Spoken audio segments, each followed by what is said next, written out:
নমস্কার। ভক্তি আলো ইউটিউব চ্যানেলে শ্রীমদ্ভাগবত মহাপুরাণের ধারাবাহিক পর্বতে আপনাদের স্বাগত জানাই। আজকের পর্ব মহারাজ পৃথুকে সনকাদি মুনিগণের উপদেশ দান। চ্যানেলটি যারা নতুন তাদের অনুরোধ জানাবো চ্যানেলটি সাবস্ক্রাইব করে শ্রীমদ্ভাগবত মহাপুরাণের ধারাবাহিক পর্বগুলি শ্রবণ করুন। আসুন আজকের পর্ব শুরু করি। মহারাজ পৃথুকে সনকাদি মুনিগণের উপদেশ দান। মৈত্রেয় বললেন, প্রজাগণ যখন এইভাবে মহাপরাক্রমশালী পৃথিবীপতি পৃথুর উদ্দেশ্যে তাদের প্রণতি নিবেদন করছিল, সেই সময় সেখানে সূর্যের মতো মহা তেজস্বী চারজন মুনিশ্রেষ্ঠ এসে উপস্থিত হলেন।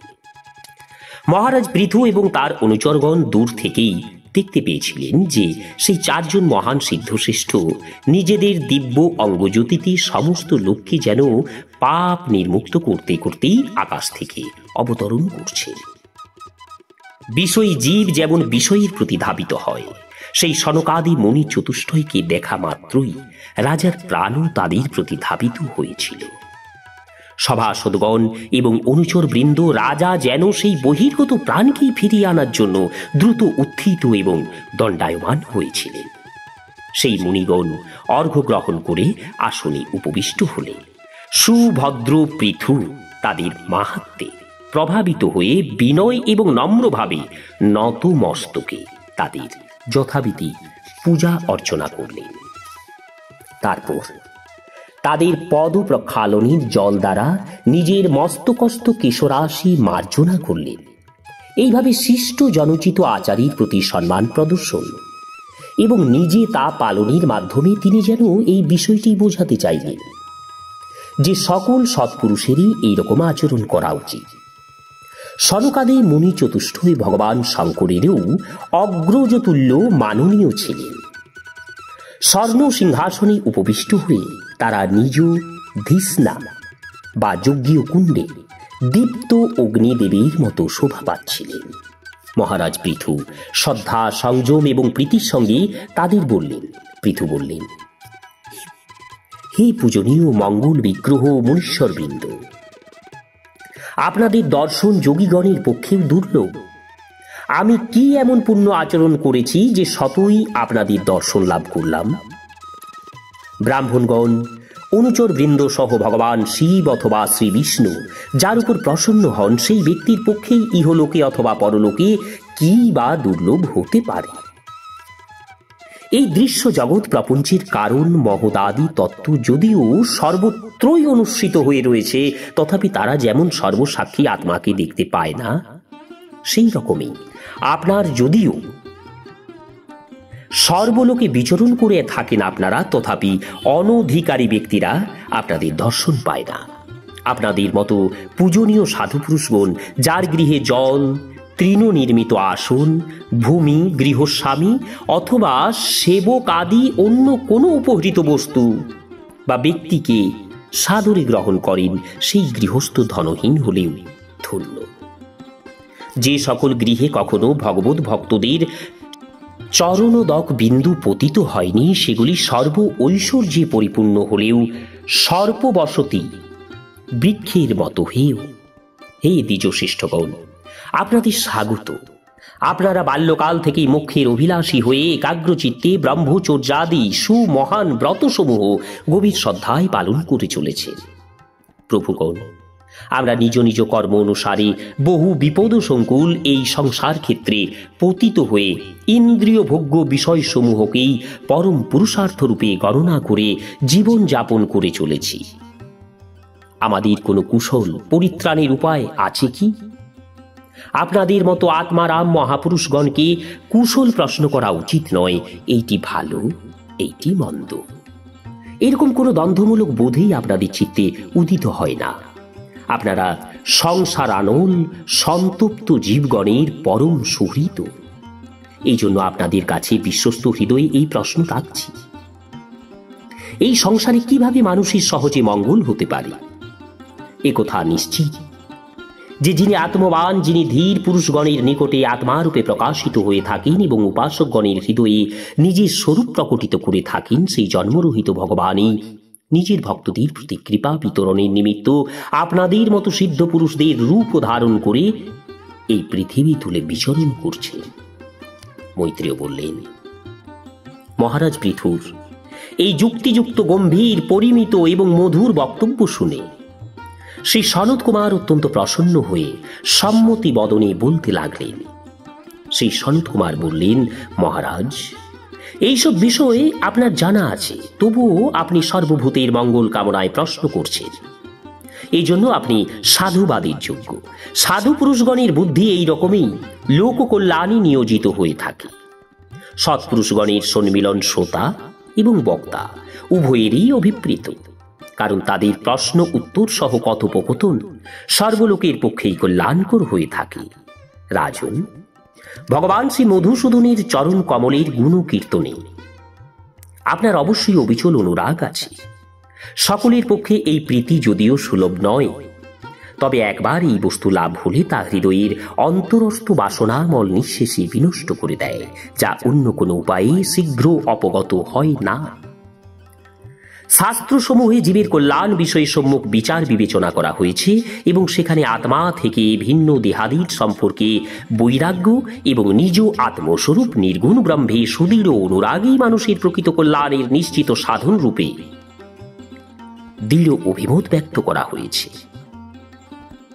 শাস্ত্রসমূহে আরও বলা হয়েছে যে গুরু এবং শাস্ত্রীর বচনে শ্রদ্ধা, ভাগবত ধর্মের আচরণ, তত্ত্ব জিজ্ঞাসা, জ্ঞান যোগনিষ্ঠা, যোগেশ্বর শ্রী হরির উপাসনা, পুণ্যকীর্তি শ্রী ভগবানের পবিত্র কথার নিত্য শ্রবণ, অর্থ এবং ইন্দ্রিয় সুখ পরায়ণ ব্যক্তিদের প্রতি বিমুখতা এবং তাদের প্রিয় ভোগ্য বস্তুর সংগ্রহে অনাসক্তি, ভগবানের গুণ কীর্তনরূপ অমৃত পান, ভিন্ন অন্য সময়ে নিজের মধ্যেই নিজে সন্তুষ্টভাবে অবস্থান এবং নির্জনতা সেবনে অভিরুচি, জীবমাত্রের প্রতি অহিংসা, নিবৃত্তি, নিষ্ঠা, আত্মহিতের অনুসন্ধান, শ্রী ভগবানের পবিত্র চরিত কথারূপ শ্রেষ্ঠ অমৃত আস্বাদন, নিষ্কামভাবে যম নিয়মাদির পালন, সর্বপ্রকার নিন্দাবাদ বর্জন, যোগক্ষেমের জন্য অপ্রয়াস, শীতোষ্ণাদি দ্বন্দ্ব বিষয়ে সহনশীলতা,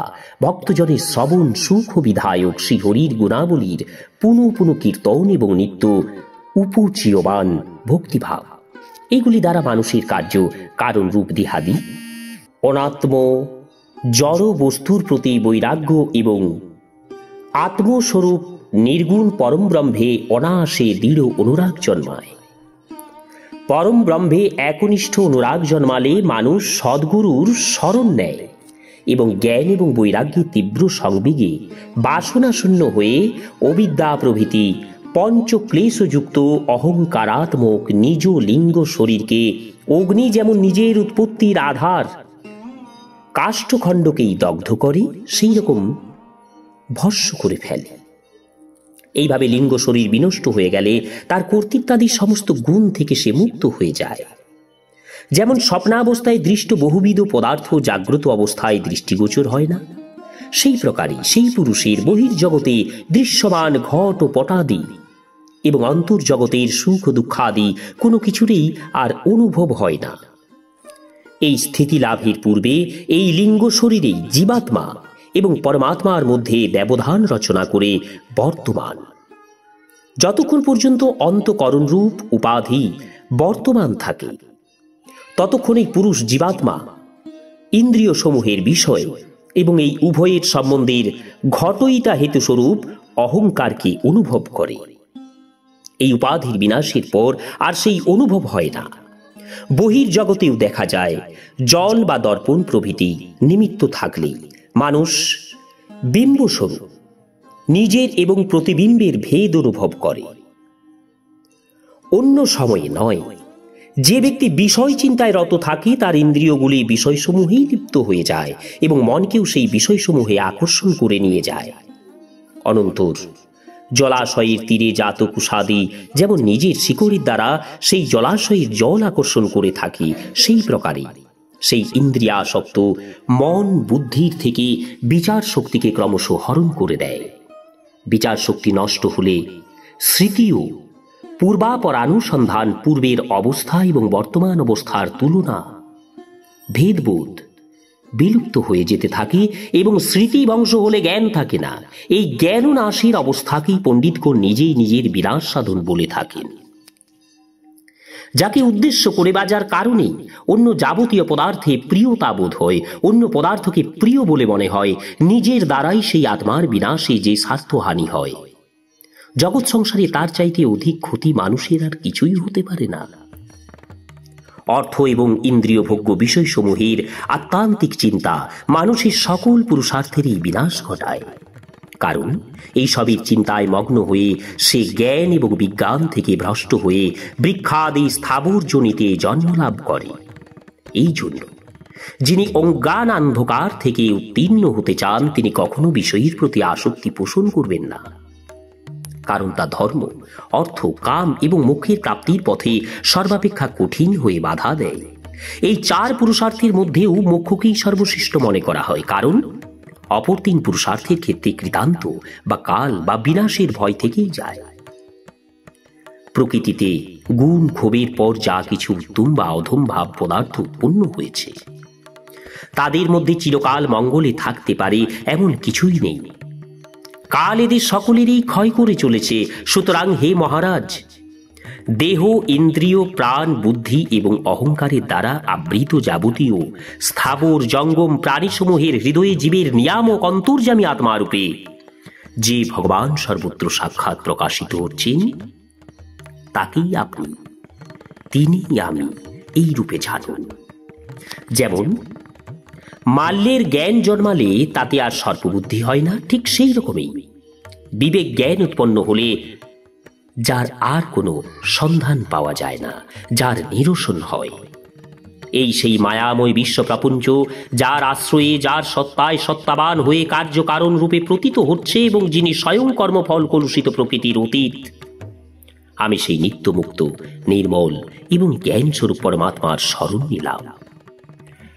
ভগবত প্রসঙ্গ হেতু ভক্তির আবেশে তত্ত্ব ব্যাখ্যানের মধ্যেই এই শরণাগতি নিবেদন সাধু ভক্তদের শ্রী ভগবানের চরণ কমলের অঙ্গুলি দলের থেকে বিকীর্ণ উজ্জ্বল দীপ্তির স্মরণ মাত্রেই কর্মসমূহের দ্বারা গ্রথিত। অপরপক্ষে যারা ইন্দ্রিয় সমূহকে বিষয় থেকে প্রত্যাহিত করে নিয়ে নিজের অন্তঃকরণকে নির্বিষয় অর্থাৎ সর্বপ্রকারে বিষয় সম্পর্ক থেকে মুক্ত করেন, সেই সন্ন্যাসীরা কিন্তু তেমন পারেন না। অতএব আপনি সেই সর্বাশ্রয় ভগবান বাসুদেবের ভজনা করুন। যারা মন এবং ইন্দ্রিয় বর্গ অথবা ষড়রিপু রূপী জলজন্তু সমূহকে পরিপূর্ণ এই সংসার সাগর যোগাদি দুষ্কর সাধনার সাহায্যে উত্তীর্ণ হতে চান, তাদের পক্ষে পরপারে পৌঁছানো অত্যন্ত কঠিন। কারণ তারা পারের কাণ্ডারি, শ্রী হরির আশ্রয় নেননি। সুতরাং আপনি ভগবানের আরাধ্য চরণ কমলের পারের তরণী করে সুখে সেই দুস্তর সমুদ্র পার হয়ে যান। মৈত্রেয় বললেন, বিদুর, ব্রহ্মার পুত্র আত্মজ্ঞানী সনত কুমারের দ্বারা এইভাবে আত্মতত্ত্ব বিষয়ে উপদিষ্ট হয়ে মহারাজ পৃথু তার ভূয়সী প্রশংসা করে বললেন। রাজা পৃথু বললেন, ভগবান, শরণাগত বৎসল দীনবন্ধু ভগবান শ্রীহরি পূর্বেই আমাকে কৃপা করেছিলেন। তার এই পূর্ণতা সম্পাদন করার জন্য আপনারা আগমন করেছেন। আপনারা পরম দয়ালু। যে জন্য আপনারা এসেছিলেন তা সম্পূর্ণরূপেই সুসম্পন্ন করেছেন। কিন্তু এর জন্য প্রণামী দক্ষিণা স্বরূপ আমি কি বা আপনাদের দিতে পারি? আমার এই শরীর সহ যা কিছু আছে সবই মহাপুরুষগণের প্রসাদ। হে ব্রহ্মনিষ্ঠ মহাপুরুষ, আমার প্রাণ, স্ত্রী, পুত্র, সর্বসামগ্রী সহ গৃহ, রাজ্য, সেনা, পৃথিবী, রাজকোষ এই সবই আপনাদেরই শ্রীচরণে নিবেদিত। আপনারাই এসবের প্রকৃত অধিকার। বাস্তবিক পক্ষে সেনাপতিত্ব, রাজ্য, দণ্ড বিধান ক্ষমতা এবং সর্বলোকের আধিপত্য, বেদবিদ এই সবেরই উপযুক্ত অধিকার। ব্রাহ্মণী নিজের অন্ন ভোজন করেন, নিজের বস্ত্রাদি পরিধান করেন এবং নিজের বস্তু দান করেন। ক্ষত্রিয়াদি অন্যান্য বর্ণ তার কৃপাতেই অন্নাদিভোগে সমর্থ হয়। আপনারা বেদ পরায়ণ, অধ্যাত্ম তত্ত্ব বিচার করে আমাদের নিশ্চিতভাবেই বুঝিয়ে দিয়েছেন যে ভগবানের প্রতি এইরূপ অভেদ ভক্তি তার উপলব্ধির প্রধান উপায়। পরম করুণাময় আপনারা নিজেদের এই দিনোদ্ধার কার্যেই নিজেরা সন্তুষ্ট হন। কৃতাঞ্জলি প্রণাম ভিন্ন এর কোনো প্রতিদান কেই বা দিতে পারে? প্রকৃতপক্ষে তারই চেষ্টা করা নিজের লোকচক্রে উপহার সম্পদ করা। মৈত্রেয় বললেন, বিদুর। এরপর আদিরাজ পৃথু সেই আত্মজ্ঞানী প্রবর চতুর্শান মুনিবৃন্দের যথাবিধি পূজা করলে তারা মহারাজের সচ্চরিত্রের প্রশংসা করতে করতে সর্বজনের চোখের সামনেই আকাশপথে সেখান থেকে চলে গেলেন। মহৎ গ্রগণ্য মহারাজ পৃথু তাদের কাছে সেই প্রকার আত্মোপদেশ লাভ করে চিত্তের একাগ্রতার সাহায্যে আত্মাতেই আত্মবোধে নিয়ত অবস্থিত থেকে নিজেকে কৃতকৃত্য বলে মনে করতে লাগলেন। তিনি দেশ কাল শক্তি সম্পদ ন্যায় অনুসারে সমস্ত কর্ম ব্রহ্মার্পণ বুদ্ধিতে করতে লাগলেন। এইভাবে সমাহিত চিত্তে কর্মফল ব্রহ্মে অর্পণ করে আত্মাকে কর্মসমূহের সাক্ষীমাত্র প্রকৃতির অতীব বলে বোধ করায় তিনি সর্বদা নির্লিপ্ত ছিলেন। যেমন সূর্যদেব সর্বত্র তার কিরণ বিস্তার করলেও নিজের দ্বারা আলোকিত বস্তুসমূহের গুণ দোষের দ্বারা লিপ্ত হন না, সেই প্রকারেই সার্বভৌম সাম্রাজ্য লক্ষ্মী সম্পন্ন এবং গার্হস্থ শ্রমে অবস্থিত হয়েও অহংকার শূন্য হওয়ায় তিনি ইন্দ্রিয় সমূহের রূপ রসাদি বিষয়গুলিতে আসক্ত হননি। এইভাবে আত্মযুগস্থ হয়ে সমস্ত কর্তব্য কর্মের যথাযথ সম্পাদনে রত থেকে তিনি নিজ পত্নী অর্চির গর্ভে নিজের অনুরূপ 5টি পুত্রের জন্ম দিয়েছিলেন। তাদের নাম বিজিতাশ্ব, ধূম্রকেশ, হর্ষক্ষ, দ্রবিণ এবং বৃক। মহারাজ পৃথু ভগবানের অংশ ছিলেন। তিনি প্রয়োজনে জগতের প্রাণীদের রক্ষার জন্য একাই ইন্দ্রাদি সকল লোকপালের রূপ ধারণ করতেন। নিজের উদার বন, প্রিয় এবং হিতকর বাক্য, মনোহর মূর্তি এবং মাধুর্যময় গুণাবলীর দ্বারা প্রজানুরঞ্জনে রত থাকায় দ্বিতীয় চন্দ্রের মতো তার রাজা এই নাম সার্থক হয়েছিল। সূর্য যেমন গ্রীষ্মের সময় পৃথিবীর জল শোষণ করে নিয়ে বর্ষাকালে তা আবার পৃথিবীকেই ফিরিয়ে দেন এবং নিজের কিরণে সকল পদার্থকে তাপিত করেন, সেই প্রকারে তিনিও কররূপে প্রজাদের ধন গ্রহণ করে আবার তাদেরই কল্যাণের জন্য তা মুক্ত হস্তে ব্যয় করতেন। সর্বপ্রাণীর উপরেই নিজের প্রভাব অপ্রতিহত রাখতেন। তিনি অগ্নির মতোই দুর্ধর্ষ তেজস্বী, ইন্দ্রের মতো অজেয়, পৃথিবীর মতো ক্ষমাশীল, স্বর্গের মতো লোকের কামনা পূরণকারী ছিলেন।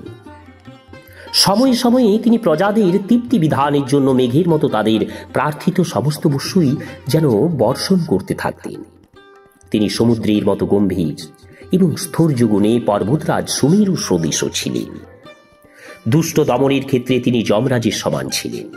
আশ্চর্যজনকতা বা বিস্ময় উৎপাদনে তিনি হিমালয়ের মতো, অর্থভাণ্ডারের সমৃদ্ধিতে কুবেরের মতো, অর্থগুপ্তিতে রাজকোষের পরিমাণ অথবা রাজ্য শাসন বিষয়ক পরিকল্পনা গোপন রাখার ব্যাপারে বরুণের মতো ছিলেন।